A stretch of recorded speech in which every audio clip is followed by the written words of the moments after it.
उसकी एक लिमिट वो क्रॉस नहीं कर पाता, वह गला पकड़ के उसको उन संचारी भावों को दूर नहीं कर सकता। वह तो अंदर परिवर्तन होने की क्रिया है। और मन का तात्पर्य है कि मैं न, जहां मेरा अहंकार है, मेरा शरीर, मेरा मन, मेरे प्राण, मेरा सर्वस्व, मेरा धन, मेरा यौवन, मेरा कार्य, यह है ही नहीं, मेरा तो है ही नहीं। जो मेरा नहीं है उसके प्रति मैं मोह कैसे रख सकता हूं?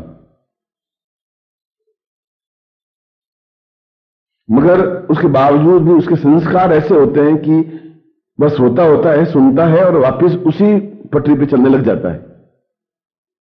और मैंने आपको, कृष्ण ने अर्जुन को कहा कि तू और किसी की बात मत मान, मगर जीवन में संसार में एक व्यक्ति को तो ऐसा मान ले जिसकी बात तू मान ले। बस तू भीष्म की बात मत मान, तू द्रोणाचार्य की बात मत मान, अपने और किसी की बात मत मान, मां की भी बात मत मान, अपने पिता की भी बात मत मान, मगर कोई तो एक व्यक्ति जिंदगी में खड़ा कर जिसके सामने तू सत्य बोल सके, हिम्मत के साथ अपनी बात कह सके और सत्य ही सत्य उच्चारण कर सके।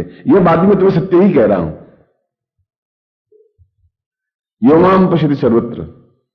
अपने मन को, अपने अहंकार को, अपनी तुम्हारे बीच में पर्दा डालने की कोशिश कर रहा हूं, समझा रहा हूं। आप उसमें बह सकते हैं, क्योंकि तुम लोग गुरु का अनुसरण करते हो, उसके पीछे पीछे चलते हो। यह गलत है। तुम लोग गुरु की क्रियाकलाप को देखते हो, यह भी गलत है, क्योंकि तुम उसको नहीं समझ सकते, न अनुसरण को समझ सकते हो, न अनुकरण को समझ सकते हो। वह क्यों कर रहा है वह तुम नहीं समझ सकते। इसलिए नहीं समझ सकते कि उसके जीवन में सैकड़ों हजारों शिष्य होते हैं। किस शिष्य के लिए वो क्या कर रहा है तुम समझोगे नहीं। उस शिष्य की घटनाओं को तुम अपने ऊपर जोड़ नहीं सकते। कृष्ण ने अर्जुन को कहा, वह चीज दुर्योधन को भी सुनाई दे रहा था, उस समय कर्ण को भी सुनाई दे रहा था, मगर वो और भाव में ले रहे थे, अर्जुन कुछ और भाव में दे रहा था। इसलिए जहां मन स्थिर है कि मैं वहां जाते ही अपने जाने से पहले 5 मिनट पहले धीरे धीरे अपने असंचरी भाव को समाप्त करता हुआ 2 टूक स्पष्ट शब्दों में उसके सामने अपने आप को खोल देता हूं। और जो व्यक्ति अपने आप को पूरी तरह से खोल देता है तो मन हल्का हो जाता है कि मैंने अपनी जो गलती की, मैंने जो न्यूनता थी, मैंने सामने स्पष्ट कर दिया। अब उसके बाद में मेरा एक नैमित्तिक खत्म हो गया, मेरा जो कार्य खत्म हो गया, मुझे जो कहना था वो मैं कह चुका। अब वो क्या करेंगे वह उनकी इच्छा है, मगर उनकी इच्छा भी यही होती है कि वह उनको माया में इसलिए ग्रस्त करता है कि मैं उसको धक्के देके देख लूं, 1 बार 2 बार 4 बार 10 बार धक्के दूं, हर बार धक्के देता हुआ देखूं तो सही कि ये आखिर क्या जीवन भर शिष्य बन सकता है या केवल सोता रहेगा। अगर सोता रहेगा तो उसको शिष्य बनाना अपने आप में पागलपन है, मूर्खता है। बगुले को रंग पोत करके या कौवे को पोत पोता करके सफेद जग बना देने से वो हंस नहीं बन सकेगा, वह धुल जाएगा बरसात में। हंस तो हंस ही रहेगा। हाँ, उस हंस को मोती कैसे चुने यह सिखाया जा सकता है, उसको यह सिखाया जा सकता है कि आकाश में कैसे उड़ना चाहिए, या उसको यह सिखाया जा सकता है कि मांस में डुबकी कैसे लगानी चाहिए। मगर कौवे को हंस बनाया नहीं जा सकता, मगर बन सकता है यदि वह धीरे धीरे अपने मन के विकारों को धकेलता हुआ और यह समझे कि मेरा तो कुछ है ही नहीं, मन मेरा कुछ है ही नहीं, तो फिर मैं उसके ऊपर अहंकार करूं या उसको अपना समझूं तो क्या वह मेरे साथ चलेगा? कुछ है।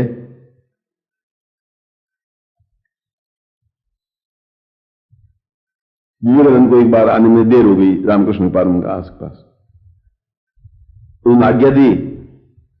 आज्ञा में, आज्ञा पालन में 1 सेकंड का अंतर कई युगों का अंतर होता है। कहा और किया वह यह गुरु शिष्यता है। तो गुरु कहने से पहले 10 बार सोचेगा, शिष्य को करने से पहले सोचने की जरूरत नहीं है। यह अंतर है दोनों में।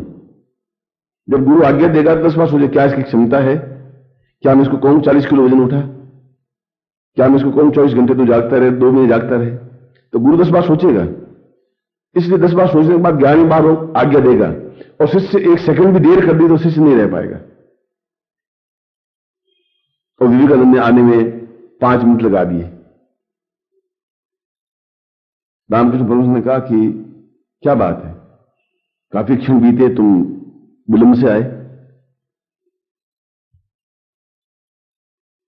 विवेकानंद ने कि मैं आपके सामने आने के लिए तैयार हो रहा था, कपड़े बदल रहा था, लंगोट बदल रहा था, चोला पहन रहा था, खड़ाऊ पहन रहा था,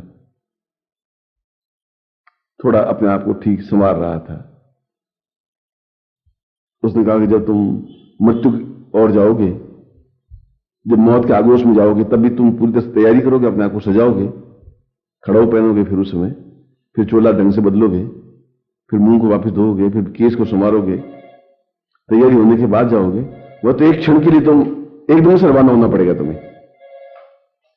जब मृत्यु के पास जाने के लिए एक क्षण की भी विलंब नहीं कर सकोगे, तुम्हारे हाथ में नहीं रहेगा, तो उस आज्ञा का पालन में भी तुम्हारे 5 मिनट फिर कैसे लगे?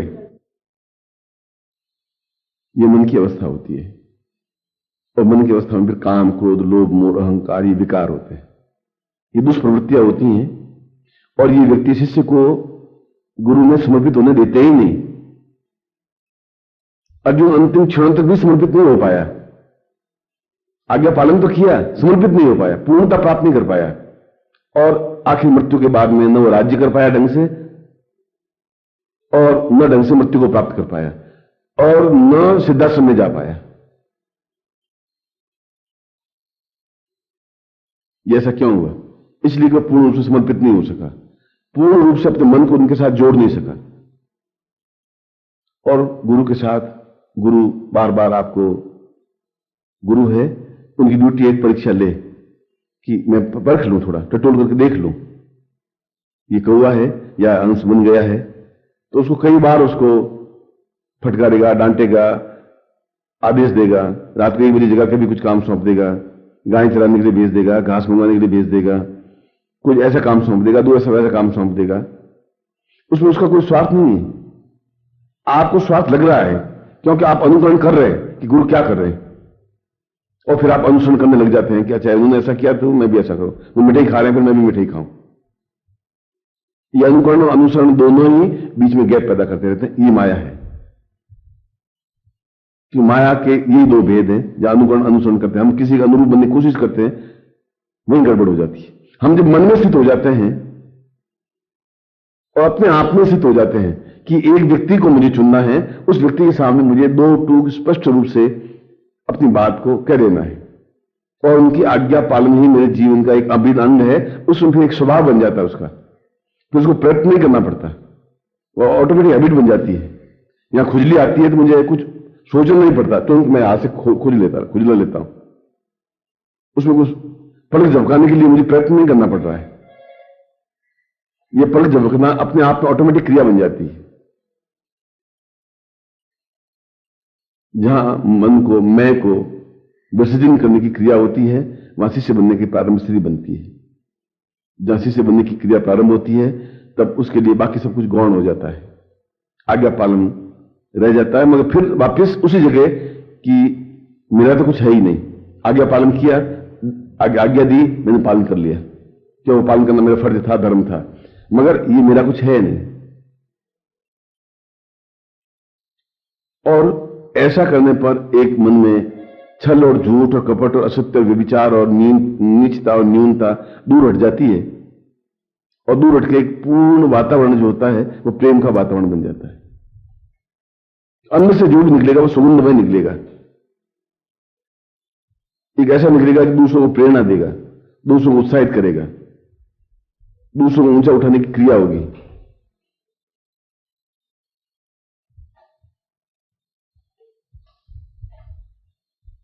वह एक आनंद है, वह एक जीवन की मस्ती है कि जब हम किसी के प्रति समर्पित हों, और समर्पित होने का मतलब है कि अपने आप में उन संचारी भावों को बिल्कुल परे हटा करके समर्पित हों। 1 सेकंड के लिए हों, चाहे 10 साल में एक बार हों, मगर धीरे धीरे जब वो एक स्वभाव में फॉर्मेशन हो जाएगी, तब वो बिल्कुल शांत निर्विकार भाव से अपनी बात को स्पष्ट रूप से कह सकेगा। मेरी ड्यूटी मैं कहूं, वो उन्होंने पूछा या नहीं पूछा, जो मैंने देखा है, जो मैंने परखा है, जो मुझे आज्ञा दी है, जो मुझे कार्य सौंपा है, क्यों सौंपा है मुझे, यह मेरे सोचने की बात नहीं है। क्योंकि मेरा कुछ है नहीं, ये शरीर मेरा है नहीं, ये जीवन भी मेरा नहीं है, ये धन यश मान पद प्रतिष्ठा मेरी कुछ है नहीं, ये तो अपने आप आएंगी और चली जाएंगी। सैकड़ों लोगों को यश मिला, सैकड़ों लोगों को वापस बदनामी मिली, सैकड़ों लोगों को पद मिला, सैकड़ों लोग पद से नीचे उतरे, सैकड़ों लोग वीर कहलाए, सैकड़ों लोग मरे, तो ये स्थायी है ही नहीं। और जब शिष्य ऐसा नहीं कर पाता तो एक गुरु के मन में व्यथा पैदा होती है और वह गैप बना रहता है, एक डिफरेंस बना रहता है, एक संदेह बना रहता है, एक भ्रम बना रहता है। और भ्रम बना रहता है, वह फिर गुरु अपने मन में स्थित हो जाता है कि अब इनके कर्म ही ऐसे हैं, इनको करने दीजिए। मैंने अपने से प्रयत्न किया, दूसरे अध्याय से प्रयत्न करते 18 अध्याय तक ले आया कृष्ण,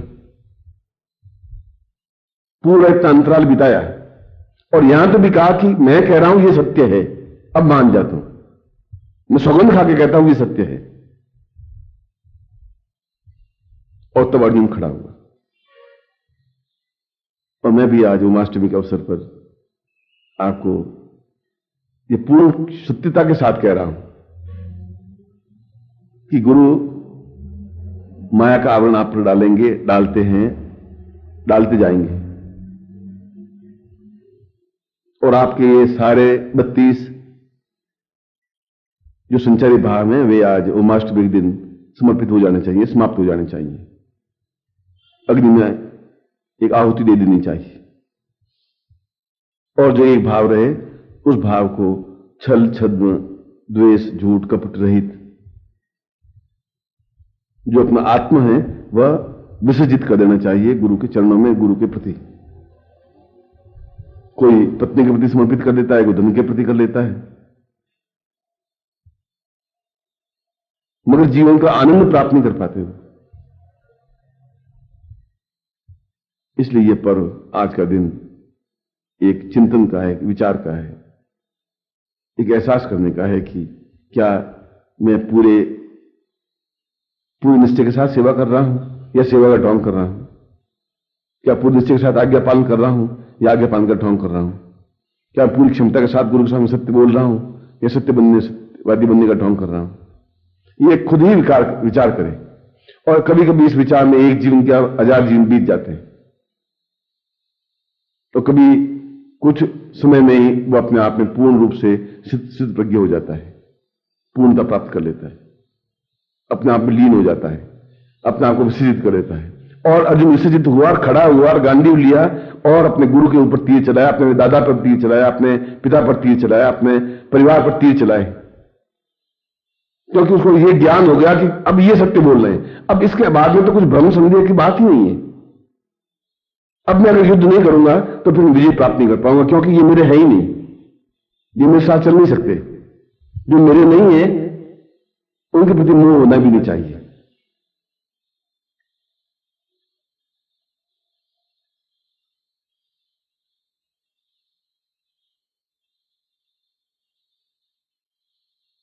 बीस मुसलसैया पर पड़े हुए थे और मन में चिंतन था कि कृष्ण आए और एक क्षण के लिए मुझे मिले, और ऐसा विकल्प 3, 4, 6 दिन से चल रहा था। और एक दिन रात्रि को, आधी रात के समय कृष्ण उसके पास पहुंचे। विष्णु ने कहा कि आधी रात के अवसर पर आप, उसने कहा कि तुम 6 दिन से मुझे याद कर रहे हो और तुम्हारा मन छटपटा रहा है, न तुम जीवन जी पा रहे हो न तुम मृत्यु को जी पा रहे हो, दोनों बीच में तुम झूल रहे हो, इसलिए कि तुम कभी मन स्थिति में आ ही नहीं पाए, एकाग्र नहीं हो पाए, कभी मुझे समझा ही नहीं, कभी मुझ में विसर्जित हुए ही नहीं, कभी मुझ में केंद्रीभूत नहीं हो पाए, कभी अपने आप को समर्पित किया ही नहीं। इसलिए वह सब दारुण व्यथा तुम झेल रहे हो, क्योंकि इस पूरे परिवार के तुम एक पितामह हो, मगर वह एक ढोंग, वह छल, वह झूठ, वह पाखंड तुम्हारे साथ चलता रहा, और यह दारुण व्यथा तुम्हें भोगनी पड़ रही है।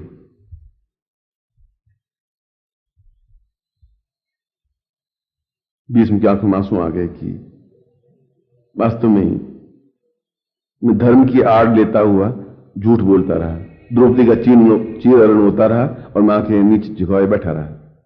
दुर्योधन कुटिल नीति अपनाता रहा और मैं चुपचाप सुनता रहा। और मैं आवरण सत्य का लेता रहा कि मैं सत्य बोल रहा हूं या मैं पांडवों की ओर हूं या पांडवों का नमक खाया है, मगर कभी आपके प्रति पूर्ण रूप से समर्पित नहीं हो पाया। मगर अब क्रिया क्या है, अब क्या करूं? क्या मैं इस प्रकार से दारुण व्यथा झेलता रहूं? और उसी समय एक सेकंड में कृष्ण ने अपने पैर का अंगूठा उनके ललाट पे लगाया और आधे सेकंड के बाद वापस मुड़ के रवाना हो गए। उसने कहा, भीष्म, मुझे वापस कल की तैयारी करनी है, पांडवों की व्यूह रचना करनी है, क्योंकि मुझे युद्ध में विजय उनको दिलाना है। तो जब तक वह दीक्षा नहीं हुई तब तक वो मन को एक नियंत्रित नहीं कर पाया। पर जब देखा कि अब इनका अहंकार विगलित हो गया है, तब कृष्ण पहुंचे। अब ये पश्चाताप कर रहा है, अब 6 दिन से इनकी आंख में आंसू बह रहा है। अब ये हर बार ये क्षण सोच रहा है कि मैं गलती कर रहा हूं, गलती की है। हर बार ये सोच रहा है कि मुझे कृष्ण में समर्पित होना चाहिए था, मैं नहीं हो पाया। हर बार अब ये सोच रहा है कि मैं कृष्ण को पहचानना चाहिए था, मैं नहीं पहचान पाया। अब इसका मन धुल रहा है और अब धुल गया है, तो अब मुझे इसको दीक्षा दे देनी चाहिए, अब इसको शिष्य बना देना चाहिए। अब इसका आत्म में केंद्रित हो जाने की क्रिया आ गई है।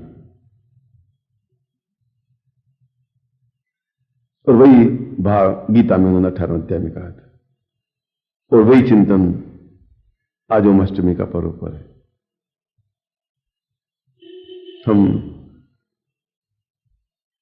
क्या थे, क्या हैं और क्या बनेंगे, ये चिंतन का अवसर है। क्या है, ये आपकी भावना इच्छा है। क्या बनना चाहते हैं, ये भी आपकी भावना इच्छा है। मगर यदि मेरी आंखों के सामने ही आप, जो अत्यंत कठिन है, मन पर नियंत्रण प्राप्त करके ये सोच लें कि बाकी सब कुछ व्यर्थ है, वो नहीं होगा तभी चलेगा।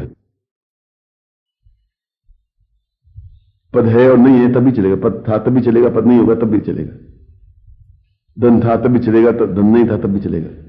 चलेगा तो सही, मैं आनंद की अनुभूतियां नहीं हो पाएंगी, उस आनंद का आस्वादन नहीं कर पाएंगे। ऐसा आनंद का आप आस्वादन करें और मां जगदंबा आप में एक मातृवत स्नेह देती हुई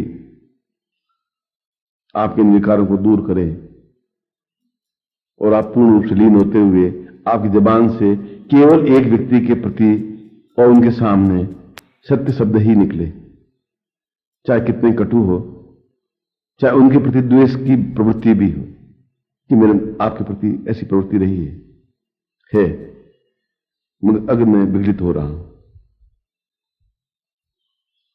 अब मैं अपने आप में बहुत पश्चाताप कर रहा हूं। जिस क्षण ऐसा शुरू हो जाता है और जब आंसुओं के द्वारा ये सब संचार भाव जुड़ने लग जाते हैं, तब कृष्ण अपने पैर के अंगूठे से उसको स्पर्श कर पाते हैं। तब वह अपने आप में पूर्णता प्राप्त कर पाता है, तब वह अपने आप में सीधा समझा पाता है, तब वह जीवन का आनंद ले पाता है।